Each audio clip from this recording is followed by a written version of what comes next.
Hello. As it says, AI could be taking your job, but in this we'll explain if it's actually going to possibly take the jobs. But first, who am I? I'm currently an acting digital forensics investigator at West Yorkshire Police. I've been there since August 2023.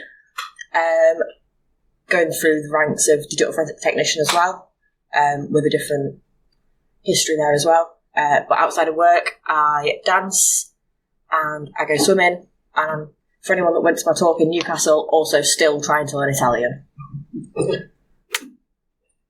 So just a quick little disclaimer before this starts. This is all my opinion based on things that I've seen. None of this is West Yorkshire Police opinion.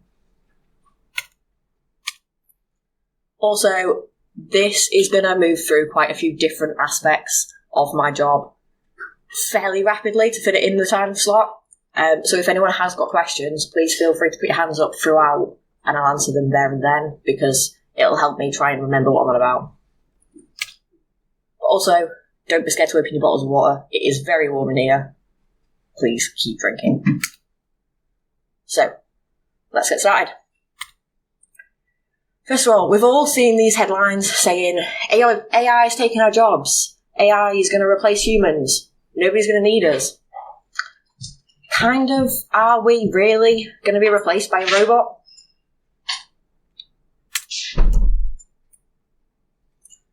So The Guardian said the AI apocalypse is taking away almost 8 million jobs. That's 23.5% of the workers in the United Kingdom. So, what's that? Nearly just over? Yeah. Quicker maths than I have. So, between this room, that's quite a lot of you. But what I'm going to talk about in this is how AI could possibly replace it to a passable standard. So, in order to say a passable standard, what am I saying? I'm saying it's understandable and makes sense, because nobody wants a report that looks like that. And it's factually correct. If it's telling lies, nobody's going to read it. Or at least if they do, it's not worth reading. And presentable. If it looks like that, who's going to read a 5-page report, let alone a 15? So, things it can do. At the minute, as it stands, AI can write reports, create cases, and analyse documents. Very straightforward. However, what it can't do, it can't check before an investigation starts. Can't do the kind of admin tasks that we do. It can't analyse images very well, and it can't analyse internet data very well. And we'll see both sides of these as we go through. So, let's start with things it can do. So, case creation. Given the right information, AI can create a case, and we see this every day in different industries. Mostly in support, because if you ring up your bank, what's the first thing you get? A robot. How long does it take you to actually get through to a human? So, it's already been done. We know that. Report writing. It can write a report. This was generated using ChatGPT. It was quite entertaining to actually read the 4-page report it generated. But these are two very different styles of writing that it outputted for me when I asked it. The one in the centre is when I just asked it to write a 4-page report on the evolution of AI in the last 5 years. The one on the right-hand side, as you're looking at it, is when I asked it to do it in a Geordie accent. As you can see, it's a little bit more friendlier and a little bit more like you would talk to people. So, the analysis of data, the documents. I gave Gemini 8 documents to analyse, downloaded from across the internet, so they are publicly available documents. They're nothing I've created. context, are you using the free trials of Gemini, or are you using paid for subscriptions? So everything I've done on here is free. But yeah, I gave it 8 documents and said, which ones are about dogs? Something quite easy. You can tell from a title, from keywords within a document, which ones are about dogs. Fairly simple. It got both of them out of the 8 quite easily. But I wanted to see why. So I looked at the thinking process to see if I could try and make it fail, as it possibly could. The thinking behind it analysing the documents was, of course, first of all, the titles. Anything that says dog kennels or dog boarding or anything to do with dogs in the title of the document, it picks up straight away. But then it does look at the file content and the resources where it references within the document, if it's got external links or anything to other dog websites, and then evaluates it all as well. So then I tried to rename them. There was one that was called something about dog boarding kennels. So I renamed it, and it didn't trip up as much as I thought it would. It worked. It failed my trip up attempt. So now we go to things it cannot do. So the pre-investigation admin checks that we do before we do the analysis actually involve downloading the phone and getting the data off the phone to read it. AI can't plug a phone into a computer. AI can't disassemble a laptop and take a hard drive out.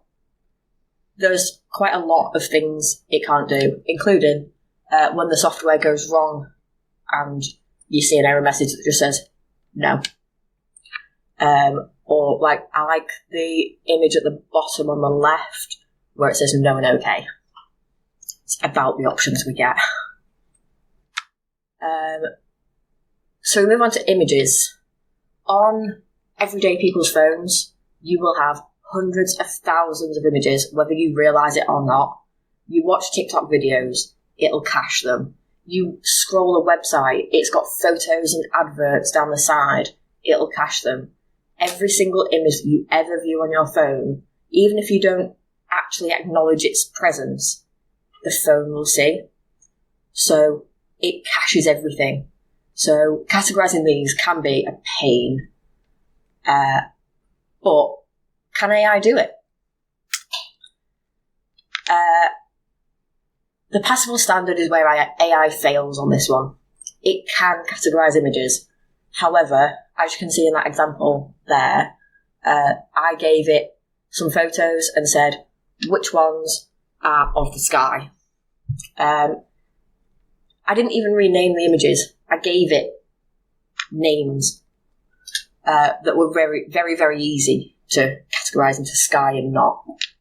But it incorrectly identified the pool as a sky. And it's understandable because the pool is also blue.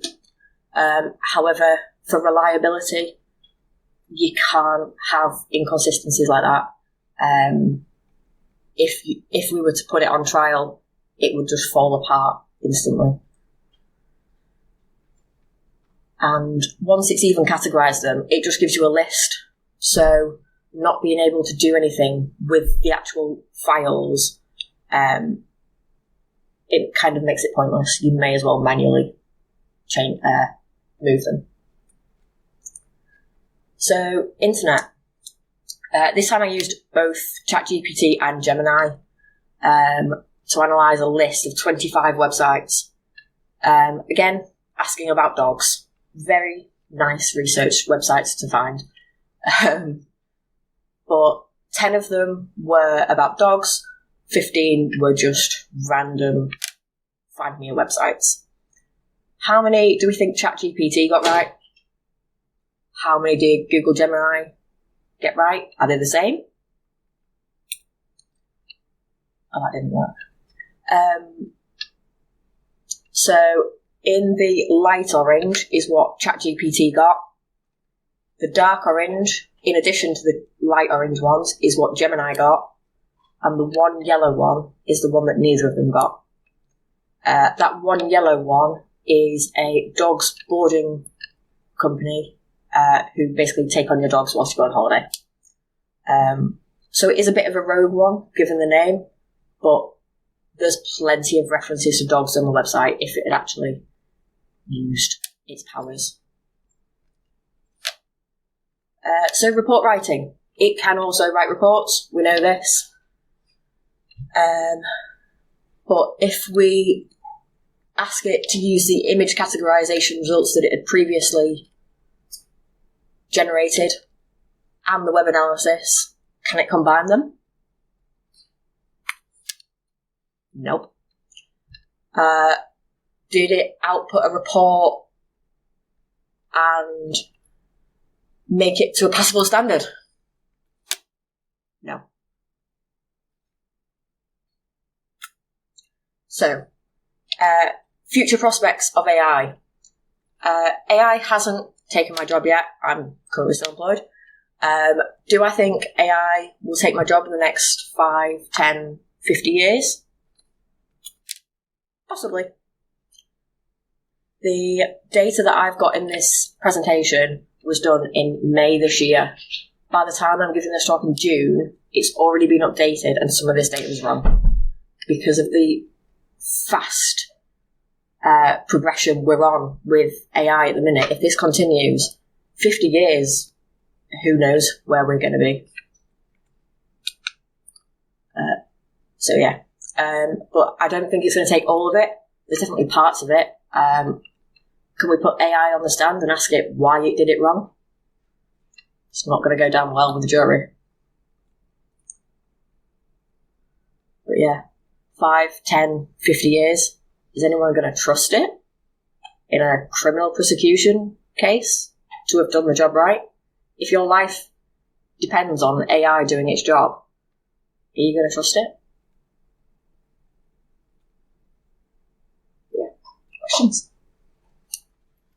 Just an observation. I actually work in securing AI, and I know that the government are already using AI to determine things like who are likely candidates for dodging attacks.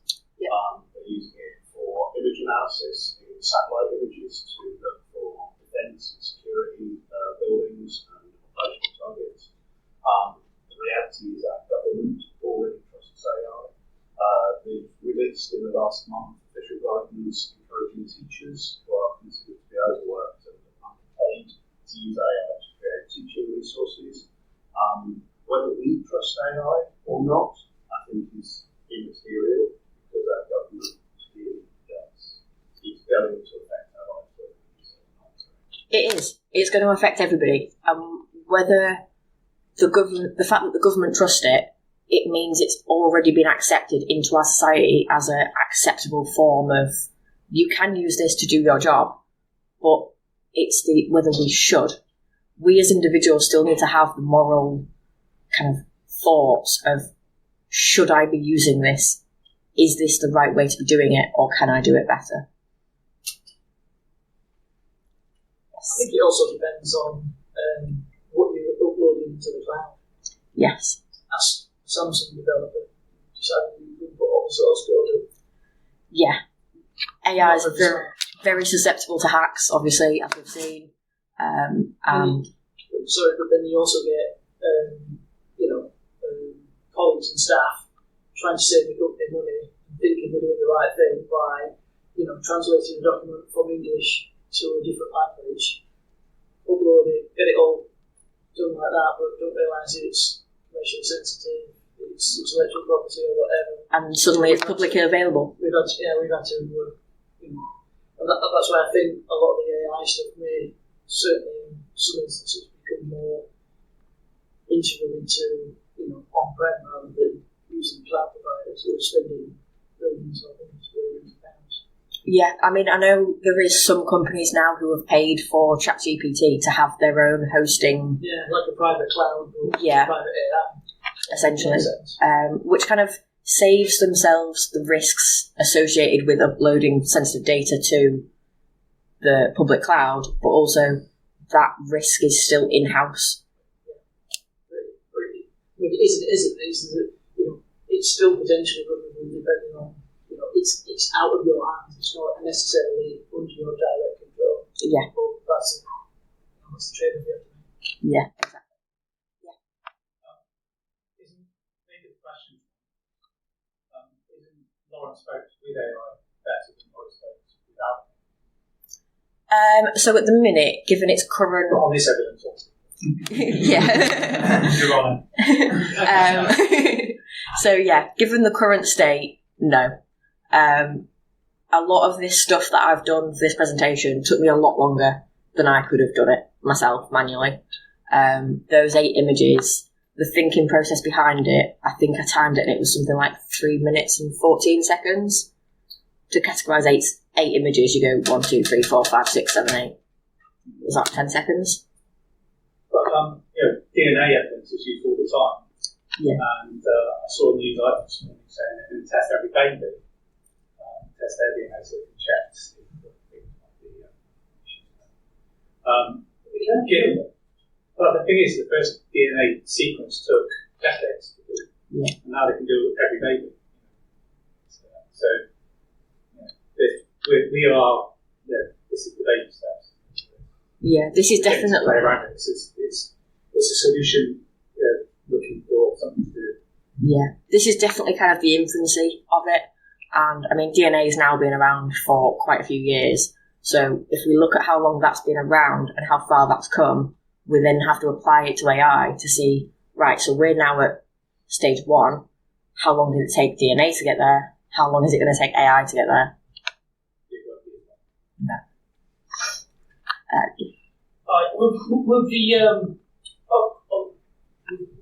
With the AI improving as it is today, there is negatives, there is positives. Negatives being it's taking like the whole art form of this example is we go to social media, drawing sound as a studio give the character.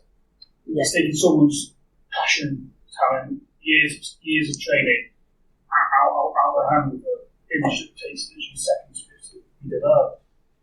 Looking at the positive side, again, I'll use the military example. We've got AI vehicles which are able to go into live battlefield, recover lads, taking that risk away from training soldiers. And with manpower as it is right now in the military, we've got no manpower, so AI is now taking over.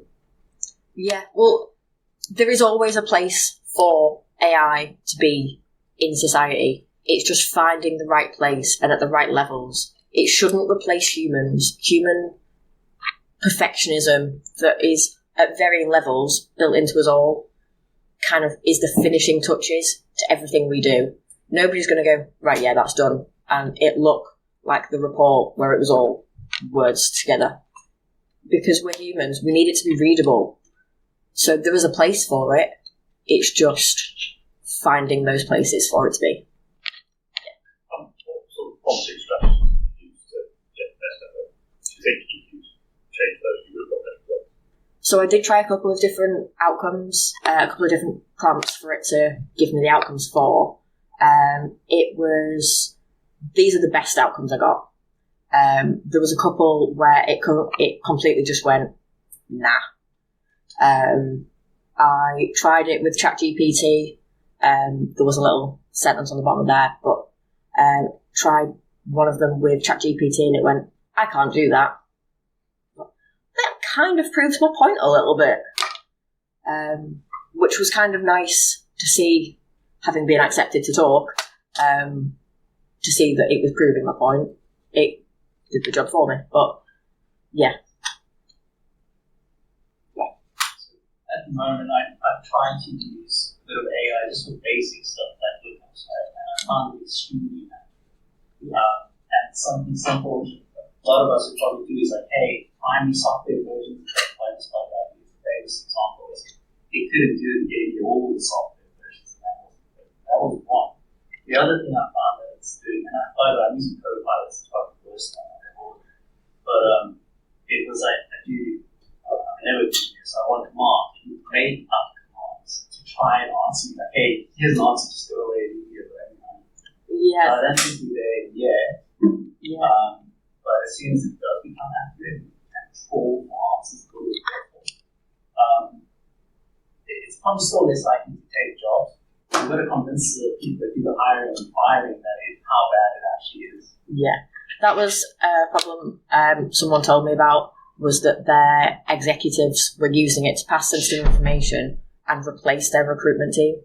And I was like, so not only are the recruits being replaced, the actual recruitment team who are vetting people are now being replaced. Kind of defeats the object. But yeah, the inaccuracy, there was a report a couple of days ago, weeks ago, saying that AI wasn't wrong, it's acting how it was meant to be. So it's not telling lies, it's hallucinations. Which is quite a interesting way of putting it, but it's basically saying that AI hasn't been taught well enough. I've used it the last couple of weeks to write a web backend in Go, which is a language I've never used before, and it's been an absolute godsend. It's saved me a huge amount of time. I'm still driving it. Yeah.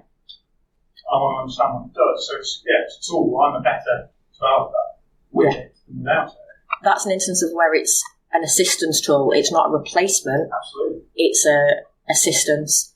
But a lot of things like those headlines are, it's replacing people. And that's what we want to avoid. Humans are still going to be here.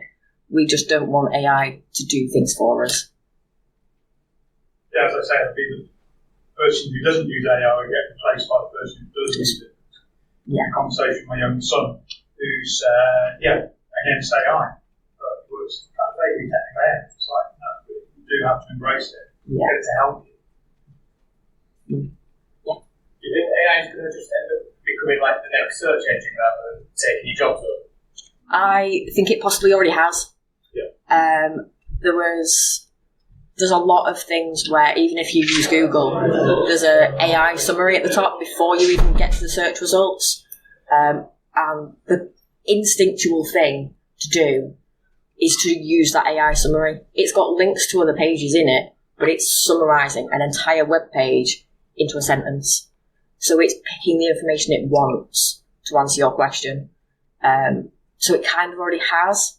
And there is people who use Google to say, how is this? Or how do I do this? Or what is this? Which is the same thing. Or I go straight to ChatGPT now rather than Go or whatever else. Yeah. Oh, yeah. What happens when AI no longer needs us? That's why you say please and thank you. Yeah. We waste their money and say please and thank you, yeah. So what do you think?